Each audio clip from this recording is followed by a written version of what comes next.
कुछ साल पहले चीन की कम्युनिस्ट सरकार ने बताया था कि 60 साल में पहली बार वहां की आबादी में 8,50,000 की कमी आई है और दिन पर दिन ये डेटा घटते जा रहा है। ठीक 5 दिन बाद जापान के प्रधानमंत्री फूमियो किशिदा ने कहा था कि देश की घटती आबादी को लेकर अभी कुछ नहीं किया गया तो बहुत देर हो जाएगी। ये हो ही रहा था कि कुछ दिन बाद साउथ कोरिया सरकार ने बताया कि उनके यहाँ 2023 के नवंबर महीने तक केवल 2,31,000 बच्चे पैदा हुए हैं, जो पिछले साल के मुकाबले 4.3% कम है। ये लिस्ट यहीं खत्म नहीं होती, अब इटली भी इस लिस्ट में शामिल हो गया है। इसका सबसे बड़ा कारण है वहाँ बच्चों का पैदा ना होना। रिपोर्ट्स के मुताबिक इटली में बीते एक साल में आबादी के मुताबिक 0.9% बच्चे पैदा हुए। ये परेशानी इतनी बड़ी है कि वहाँ की पीएम इसे एक नेशनल इमरजेंसी की तरह देखती हैं। इन चारों ही देशों के लिए घटती आबादी बड़ी मुश्किलें बढ़ाती जा रही है।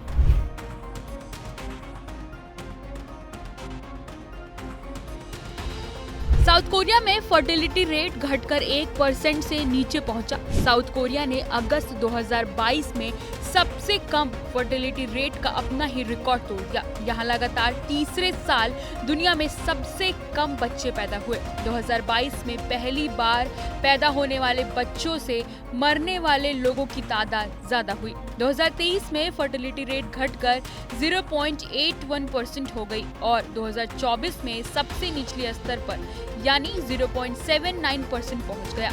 इसका मतलब ये है कि वहां एक महिला एक बच्चे को भी जन्म नहीं दे पा रही है। –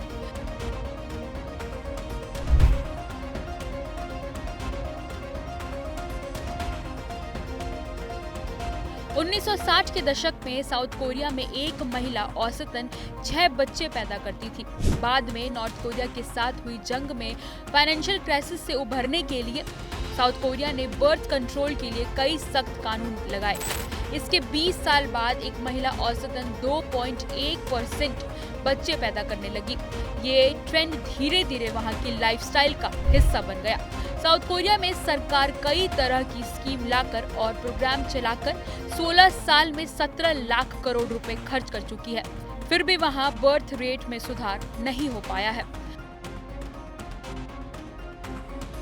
साउथ कोरिया में हाल ही के दिनों में मैरिज स्ट्राइक शब्द काफी फेमस हुआ है। दरअसल शादी के बाद पड़ने वाले एक तरफा बोझ से बचने के लिए यहाँ महिलाएं शादी करने से बच रही हैं। इसका असर वहाँ के बर्थ रेट पर भी पड़ रहा है। हालात इतने खराब हो गए हैं कि वहाँ छोटे बच्चों के लिए बनाए गए स्कूलों को अब नर्सिंग होम्स में बदला जा रहा है।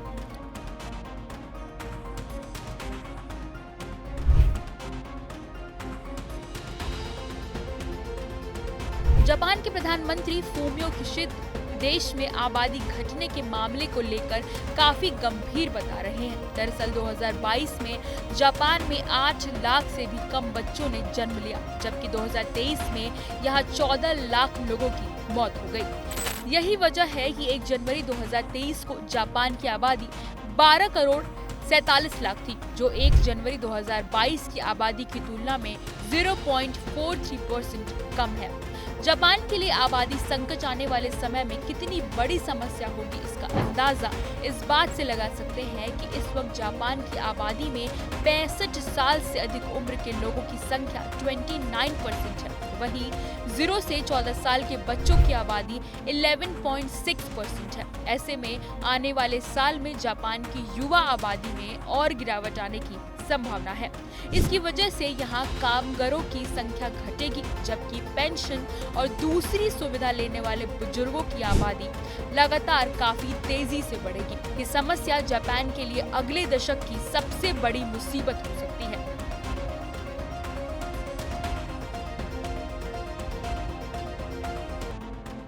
चीन के इस हालात में पहुंचने के लिए सबसे ज्यादा जिम्मेदार उसकी पॉपुलेशन कंट्रोल पॉलिसी है। दरअसल 1969 में चीन में 1 चाइल्ड पॉलिसी इंट्रोड्यूस की गई थी। 1980 से इसे लागू कर दिया गया। तब चीन की आबादी 98.61 करोड़ थी और लगातार बढ़ती रही थी।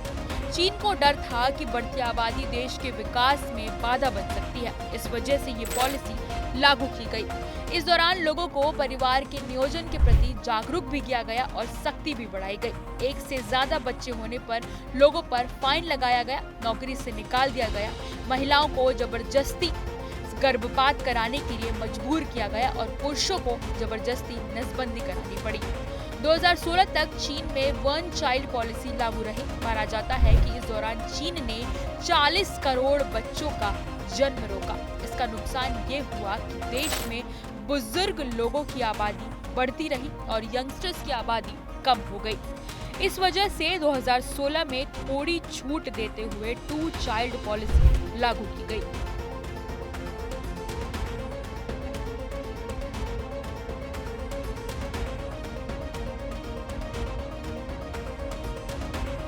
रिपोर्ट्स के मुताबिक इटली ने बीते दिनों में एक नया वर्ल्ड रिकॉर्ड बना दिया है। हालांकि ये वर्ल्ड रिकॉर्ड खुश होने लायक नहीं है। हम ऐसा इसलिए कह रहे हैं क्योंकि एक देश तेजी से बूढ़ा हो रहा है। दरअसल इस रिपोर्ट्स की माने तो इटली में पिछले 3 सालों के भीतर बच्चे पैदा करने का डेटा घटते जा रहा है। इसमें इसका प्रमुख कारण है 15 से 49 साल की उम्र की महिलाओं की कमी होना।